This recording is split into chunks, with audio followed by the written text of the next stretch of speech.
I wanted to make a video and let everybody know that there is an amazing opportunity in Montgomery County, Ohio for LPNs and RNs, which, if you don't know, are licensed practical nurses and registered nurses.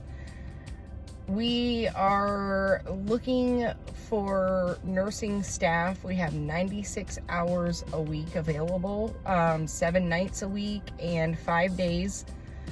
That's generally how we schedule it, but the hours are flexible and you can make your own schedule. It's a very fun atmosphere. Non-smoking household. We have 2 cats. The patient that you would be charged to take care of would be my 4-year-old son, Malachi, who, if you have seen us on social media, you may already know of, and if not, I can tell you a little bit about him here. Mally, as we call him, is an absolute miracle. I'm prouder of this kid every single day, and I'm very, very blessed to call him my son.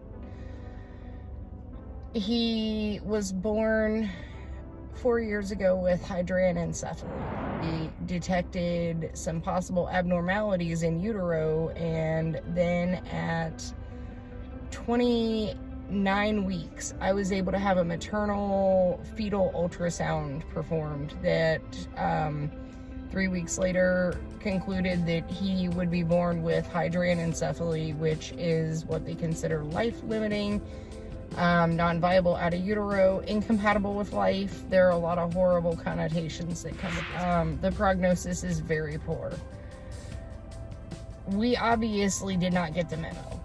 Mally is so strong. He has a ventricular peritoneal shunt in his the right side of his skull. For those of you that are not familiar with that, a VP shunt for short is a device that helps to drain the fluid from his brain, and a little tube goes down through his neck and into his stomach, and it empties out into his peritoneal cavity, also known as his abdomen. So that is what has kept him neurologically stable for the last over 3 years now. He had that placed at 9 months old. He also has currently a GJ tube, a gastrojejunum tube.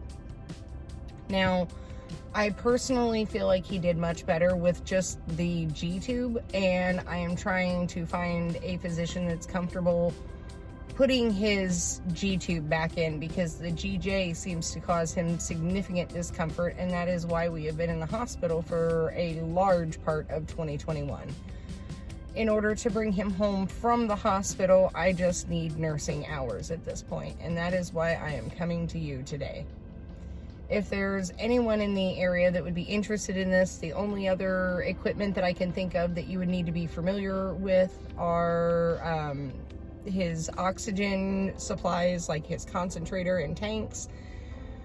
And he requires oral suctioning, which we do with a 10 French catheter. We do not deep suction him frequently. It is often confusing because if you see somebody being suctioned with that type of device, it's generally expected that you're not in their mouth. Mally just doesn't like the things that we suction his mouth with ever since he started cutting teeth. I didn't want to fight him to suction him, so I just started using the catheters, and it's worked out just fine. Another strange thing about Mally that I should probably mention, he does wear his nasal cannula in his mouth. We've been in and out of the hospital many times in Mally's 4 years of life. We started out in a hospital that was not able to help him. There are several concerns that we are currently dealing with on a daily basis. Although he is neurologically stable, we went to the hospital multiple times in the last year because he would come down with a cold or have breathing problems or some respiratory distress. He ended up intubated on a ventilator for over 2 months at one point in the end of 2020. And he was extubated right as he was turning 3 years old. We almost lost him. He nearly did not see his 3rd birthday, and that was absolutely terrifying. As a mother, I was convinced that the only way that he would survive was with a tracheotomy, and so was the hospital that was caring for him. After he was extubated, he ended up leaving the hospital within 2 weeks, and that was well over a year ago. His airway is a challenge to manage. He can absolutely be in a dangerous position if he gets too upset, or if he gets a cold, or if he gets sick with anything like that. We just have to watch him very carefully, and I pray to God every day that we have the time between now and when we have to proceed with this surgery that we need, because there are just a lot of risks to a surgery like this that really concern me personally. They may not be concerning for everybody, but in my situation, I have my own hesitations with this surgery. So as long as it is elective, and as long as we have a choice, I feel like we need to try to squeeze as much life out of this as possible without adding more machines possibly, and additional stomas and other surgeries that are most likely in our future anyway. This is a surgery that I have considered him to be a candidate for since he was in utero. But again, like I said, there are challenges surrounding this that many people would never imagine, that people just aren't aware of. And just to make sure that I'm able to maintain a quality of life for my son as well, it's my duty to take this responsibility for as long as I can before I travel down that path with him. The thing that led us to being in the hospital for such an extended period of time was, once he had gotten over his initial respiratory illness and stabilized and was able to maintain his airway without the surgery, we were still kind of stuck, in between a rock and a hard spot. For whatever reason, for the duration of 2021, Mally began to express more and more discomfort with feeding. He is clinically stable, so this is not an issue that his physicians have really been able to address in a way that has comforted me, unfortunately. I understand he's stable, but my son is screaming and crying every day in pain to the best of his ability, just because I'm simply feeding him food. And that's really very hard for me to deal with. Like, I don't know how to do this. I don't know how to, I have to stop this discomfort. I can't have this be a part of his everyday life. But after working with some of the top-ranked physicians in one of the most accredited hospitals in the United States, I don't have a lot of optimism or hope for what could come next. I guess we just have to keep asking and hoping that eventually we find doctors that are able to help us figure out the source of this pain, or at least figure out how to help us manage it a little bit better. His providers have all done an amazing job, and they have invested a great deal of time, and I am very sad that they are as frustrated and unknowledgeable as I am about this. We just don't know.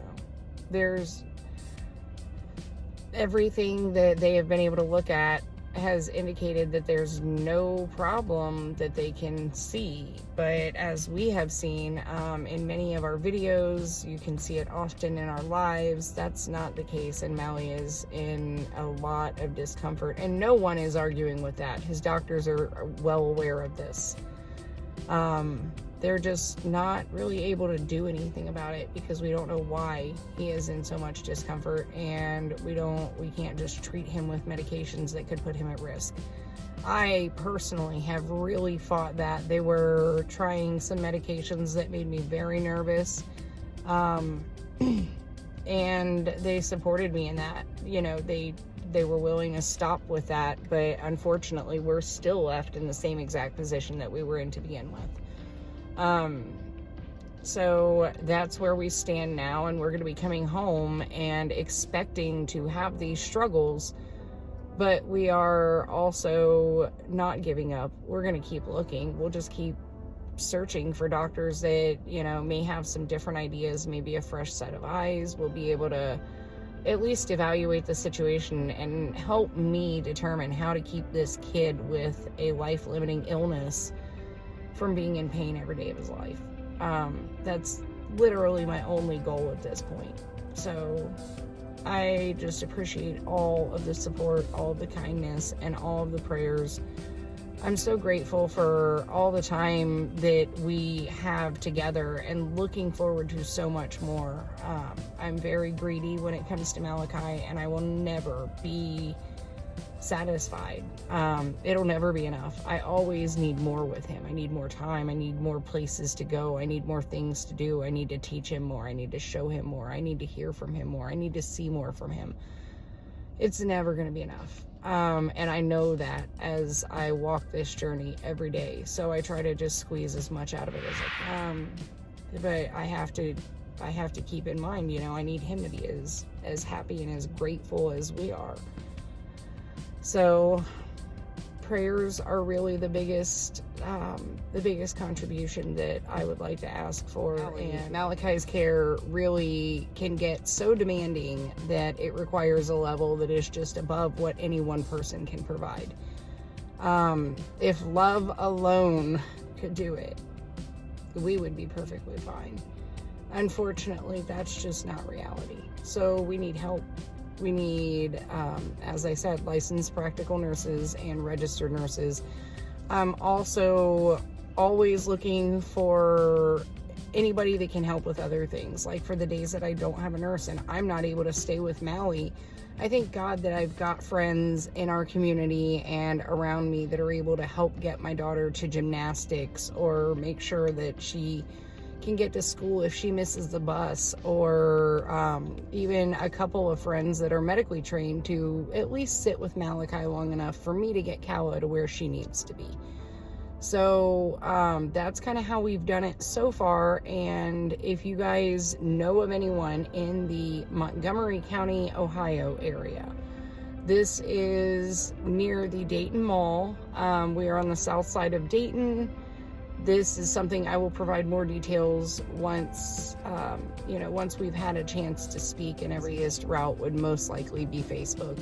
If you're able to check out the link tree that we have everything that you need to get to us. It will take you to all of our social media sites and give you any ways that there are available to make contact. I appreciate your time today. I appreciate you guys listening to this video, and I'm sorry that it is so extended. I just wanted to try to cover everything, and I hope to hear from the person that can help us, that will be with us in the very near future. Oh, one last thing.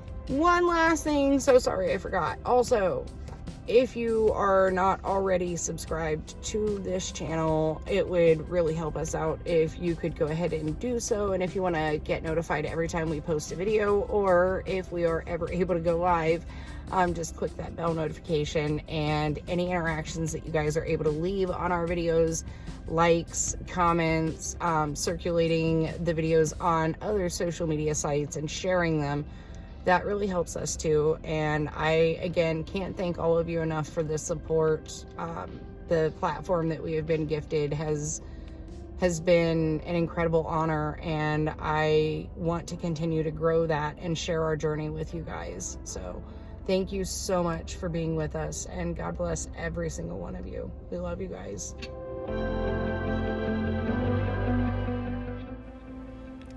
Of course, I couldn't leave you without the highlight reel of the last couple of years. Our life is not always easy, but it is absolutely incredible. This is the life that we are used to. This is the life that we are fighting to get back to. This is the life that we are inviting you to join.